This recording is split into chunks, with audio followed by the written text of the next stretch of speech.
I'm Jor-El, and this is Comic Smack, your weekly, daily, all the time, anytime comic show where I give you your fix of everything you need to know from the world of comic books and superheroes. And on today's show, we are taking a closer look at Action Comics number 994. Booster Gold must help Superman save time itself before it all comes crashing down. What'll happen next? Well, let's hop on in together and find out. Alrighty then, so in the previous issue, Superman had used the cosmic treadmill to travel back to Krypton and try and pinpoint the exact moment his father, Jor-El, was kidnapped from the timeline by Dr. Manhattan. Of course, as with most stories about superheroes and time travel, this ended up blowing up in his face almost instantly, taking him to a possible alternate Krypton where Jor-El and Zod worked side by side to try and save the planet through a series of space arcs. Booster attempts to explain to Superman that where they are right now is kind of like a broken piece of glass falling off a mirror, and now time is trying to fill in the blanks even if all the facts aren't 100% right. And as with every other good piece of time travel media, we also need a ticking clock in this story. If our heroes don't manage to get back to the present, and soon time will harden and this will become history. Obviously, when General Zod sees that some intruders from off-world are trying to interfere with his plans, he sends the Eradicators after them.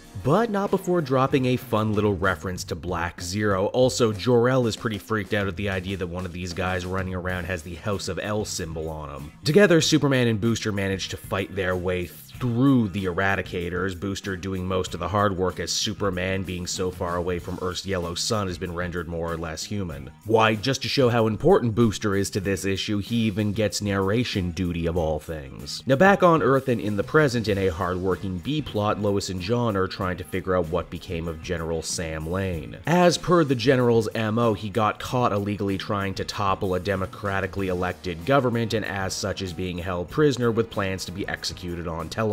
At first, Lois tries to do this by the book and get her father back via pressuring some other generals, but they've disavowed her father's work, and as such, it looks like her and John are gonna have to deal with this on their own. Now back with Superman and Booster, they just narrowly manage to get back to Booster's time ship. They try and make it back to the present, but wouldn't you know it, they have a stowaway in the form of an Eradicator. And hey, if that wasn't a stressful enough situation, Superman is forced to see how time in this place would have managed to progress had Jor-El and Zod managed to pull off their plan of saving Krypton from its destruction. It's all pretty heavy stuff for Superman. He sees a sister he could have had, a wife and child he could have had in another time, in another place. He might not have become a superhero, but he became a very influential person leading the planet of Krypton into the future. And speaking of future, our heroes once again managed to overshoot their destination of modern day and end up jumping forward 25 years into the future. This is really bad, but it's even worse because they brought a killer Eradicator along with them. You know this is only going to do horrible things to the timeline, right? And also remind me a lot of Terminator. So that's Action Comics, everybody, and overall this issue was fine. It didn't carry a lot of the same oomph or impact that the previous one did, but it does an okay job. Jurgen still definitely seems to be having a blast getting to write Booster Gold again, and I'm certainly enjoying seeing him write him again. The whole alternate Krypton stuff is fun. I'm a big fan of alternate possible histories. The Lois stuff is pretty solid too. I've been saying forever I can't wait for the moment that John meets his human grandfather. I just really didn't think it would be a B-plot in a big time travel story. Overall, I'd give this one a 7.5 out of 10. It's good, but not great. So that was Action Comics, everybody. I hope you enjoyed it, and as always, be sure to take a look at some of these other videos I've been working on. Then you can follow me on social media at Jor-El so you always know what I got coming out next. And as always, if you like what I do and are feeling in a supportive mood, please check my Patreon page down in the description. Patrons get exclusive access to videos and content before anyone else, and you can do so for as little as $1 a month. Big shout out to new patrons Omelette, Comet, and Lee Love. Good job. So until next time, everyone, this has been Jor-El. Thank you so much for watching, and I'll see you all again later. Bye bye.